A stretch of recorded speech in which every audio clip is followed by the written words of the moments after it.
həmişə çoxdur sərvəti, bilən bilir dəyərlidir qiyməti. Sən ömrünün mənasısan Cəllabad, igidlərin oynağısan Cəllabad. Çoxdur igidlərin qəhrəmanları, döyüşdə tarix yazan oğlanları. Şəhidi sayıb rəfail yad eyləyək, uca şəhidin ruhunu şad eyləyək. Əhmədov Fərud bu igid qəhrəman, Cəllabadın fəxridir həmən oğlan. Olub Kərbəlayı şəhid Füzuli, ürəklərdə qaldı Seyid Füzuli.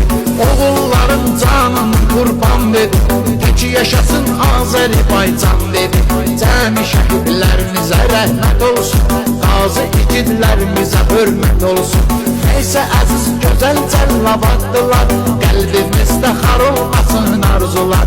Olsun mehriban yaşasın daimi, Azərbaycan yaşasın daimi. Olsun mehriban yaşasın daimi, Azərbaycan yaşasın daimi.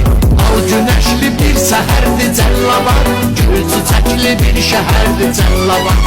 Çoxdur dahilərin sənətkarları, əsl sənət qaymağısan Cəllabad. Cəsur igid oğulların var sənin, düşmənə bir göz dağısan Cəllabad, düşmənə bir göz dağısan Cəllabad.